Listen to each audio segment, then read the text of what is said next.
भारत के लुप्त खजाने जिन्हें आज तक खोजा नहीं गया। भारत एक धार्मिक और सामाजिक संस्कृति वाला देश है। इसके अंदर बहुत ही बड़े बड़े राजा महाराजा पैदा हुए और बहुत ही ज्ञानी भी पैदा हुए हैं। यह कोई नई बात नहीं है कि भारत के अंदर ऐसी औरतें गहने पहनती है, बल्कि आज के समय में तो भारत के अंतर्गत कम पहनती है। लेकिन पुराने समय में जब महाराजा और राजाओं का टाइम हुआ करता था, उस समय में राजा महाराजा के समय में उनकी पत्नियां बहुत ज्यादा गहने पहनती थी और वह सिर्फ सोने और चांदी के गहने होते थे, क्योंकि भारत के अंदर सबसे ज्यादा सोना पाया जाता था। एक समय भारत सोने की चिड़िया हुआ करता था और भारत का दूसरा नाम सोने की चिड़िया इसलिए था।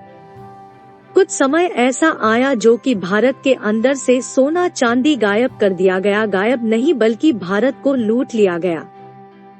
तो आज हम आपको जानकारी देंगे जो कि भारत के बिल्कुल लुप्त खजाने हैं और किसी को शायद इतने खजाने का अंदाजा भी नहीं होगा और ना ही आपने कभी इन बातों के बारे में सुना होगा। भारत के अंदर बहुत से ऐसे लुप्त खजाने अभी भी मौजूद हैं। कृष्णा नदी का खजाना गोलकोंडा। कृष्णा नदी के बारे में तो हम सब जानते हैं और गोलकोंडा हैदराबाद की एक तहसील है। गोलकोंडा में एक बहुत बड़ा किला भी है जो गोलकोंडा किला के नाम से जाना जाता है, जो 1518 से 1687 तक कुतुबशाही वंश की राजधानी हुआ करता था। यह जगह हीरे के लिए खदान, हीरे की खजानों के लिए दुनिया भर में मशहूर थी। कहा जाता है कि जो दुनिया के सबसे मशहूर हीरे हैं, कोहिनूर और हुब हीरा यहीं से निकाले गए थे। कहा जाता है कि गोलकोंडा की हीरे की खजानों में आखिरी बार खुदाई 14वीं शताब्दी में की गई थी। तब तक भारत दुनिया भर में हीरे का एकमात्र देश था। से सबसे ज्यादा हीरे निकलते थे। यह हीरे की खदान कहाँ थी, इसका आज तक सही से अंदाजा नहीं लगाया जा सका, पर कहा जाता है कि यह हीरे की खदानें कृष्णा नदी के किनारे हुआ करते थे। कहा जाता है कि हीरों की खजानों से निकाले गए हीरे आज भी कृष्णा नदी के तल में पड़े हुए हैं। इन हीरों की खजानों के कारण गोलकोंडा दुनिया भर में प्रसिद्ध था, क्योंकि उस समय में केवल यहीं से ही हीरे निकलते थे और दुनिया भर में भेजे जाते थे। नादिर शाह का खजाना दिल्ली। नादिर शाह के बारे में तो हमने किताबों में बहुत ज्यादा पढ़ा है। उनकी युद्ध के बारे में, उनके शासनकाल के बारे में किताबों में बहुत ज्यादा दिया हुआ है।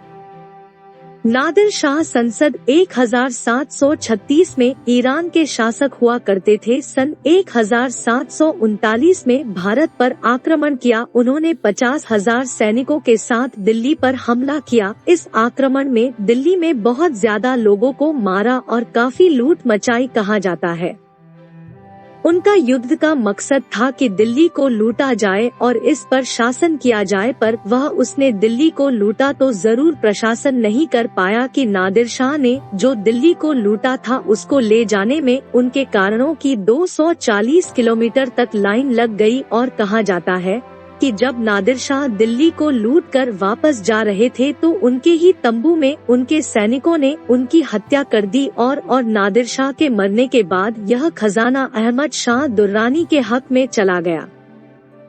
बाद में कुछ समय बाद अहमद शाह दुर्रानी की किसी बीमारी के कारण मौत हो गई और कहा जाता है कि उन्होंने वह खजाना मरने से पहले कहीं कहीं छुपा दिया था। इस खजाने के अंदर बहुत सारी कीमती सामान था, बहुत सोना था, चांदी के जेवरात है जिसका आज तक किसी को कोई पता नहीं है। मीर उस्मान अली का खजाना हैदराबाद। मीर उस्मान अली खान अपने समय के बहुत ही अमीर आदमी हुआ करते थे और वह हैदराबाद के निजाम हुआ करते थे और उस समय वह इतने बड़े राज्य पर शासन करते थे कि वह इंग्लैंड के बराबर था। सन 2008 में फॉर मैगजीन ने उन्हें दुनिया का चौथा सबसे अमीर इंसान बताया था और टाइम मैगजीन ने 1937 में उनको दुनिया का सबसे अमीर आदमी बताया था और वह हैदराबाद में किंग कोटी पैलेस में रहते थे। उन्होंने उसे अपने रहने के लिए बहुत समय पहले बनवाया था और वह अपना सारा खजाना, सारा धन दौलत उसी के नीचे अंडरग्राउंड कमरे में या तहखाने में रखते थे। और जब 1933 में हैदराबाद भारत का हिस्सा बना तो भारत सरकार ने उनका कुछ खजाना तो हासिल किया, पर कुछ खजाने का आज तक नहीं पता है। और कहा जाता है कि उनका खजाना इतना विशाल था कि आज के समय में उसकी कीमत करीब 33 बिलियन डॉलर है। ग्रॉसवेनर जहाज का खजाना, Madras. Grosvenor British east India का सबसे बड़ा और अमीर जहाज था। इस जहाज के अंदर 14,000 सोने की सिलियां, 19 संदूक के अंदर सोना जेवरात भरे हुए थे और 26 लाख सोने के सिक्के थे।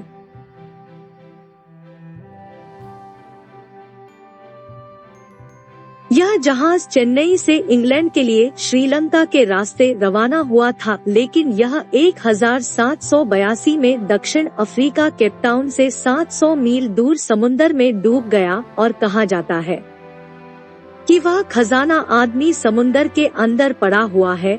एक मालवाहक की कीमत पाउंड 75,000 थी और इस खजाने को ढूंढने की बहुत बड़ी कोशिश की जांच की जा चुकी है, लेकिन आज तक इसका कोई अता पता नहीं है कि यह समुद्र के किस हिस्से में पड़ा हुआ है। पद्मनाभ स्वामी मंदिर का खजाना, केरल। पद्मनाभन स्वामी मंदिर केरल के थिरुवनंतपुरम में स्थित है।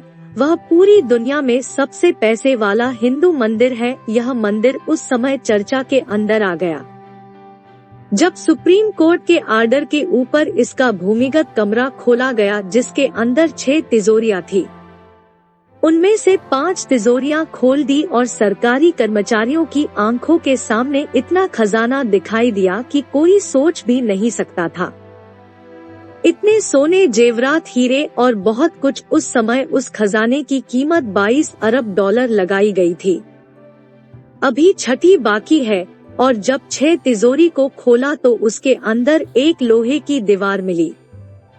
हिंदुस्तान टाइम्स अखबार के मुताबिक 6 तिजोरी के आगे एक सांप है और उसको खोलना एक बुरा शगुन हो सकता है। इस छठी तिजोरी का राज क्या है, आज तक किसी को नहीं पता है। सोनभद्र गुफा का खजाना, बिहार। सोनभद्र की गुफाएं बिहार राज्य के एक छोटे से शहर राजगीर, जो नालंदा जिले में स्थित है, वहां है। और इन गुफाओं को सोन भंडार गुफा के नाम से जाना जाता है, क्योंकि कहा जाता है कि इन गुफाओं में बहुत ज्यादा खजाना छिपाया हुआ है, जिसे आज तक कोई नहीं खोज पाया। यहीं पर भगवान बुद्ध ने मगध के सम्राट बिम्बिसार ने बनवाई थी।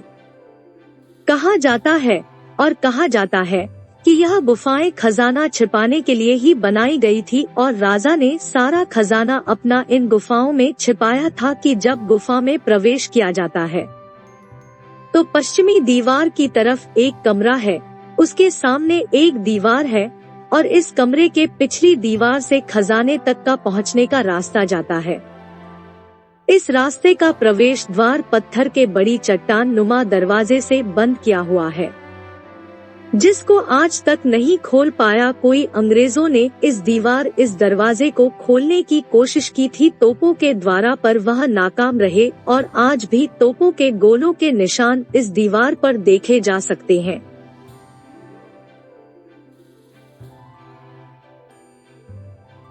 जिसको आज तक नहीं खोल पाया कोई। अंग्रेजों ने इस दरवाजे को खोलने की कोशिश की थी तोपों के द्वारा, पर वह नाकाम रहे और आज भी तोपों के गोलों के निशान इस दीवार पर देखे जा सकते हैं। कहा जाता है कि गुफा की दीवार पर एक शंख लिपि में कुछ लिखा हुआ है और इसमें इस दरवाजे के खोलने का राज छिपा हुआ है, पर इस लिपि का आज तक कोई अनुवाद नहीं कर पाया है। और हमने आपको यह भारत के कुछ सबसे बड़े लोक खदानों के बारे में बताया है। इसके अलावा बात के अंदर बहुत से ऐसे छोटे छोटे खजाने भी है जिसका कि आज तक किसी को पता नहीं लग पाया है, और यह भारत के लगभग सभी देश में पाए जा सकते हैं, क्योंकि भारत के अंदर पहले बहुत राजा महाराजा हुआ करते थे। इसी कारण उनके अलग अलग राज्यों के अंदर उनके पास इतना सोना और चांदी हुआ करता था।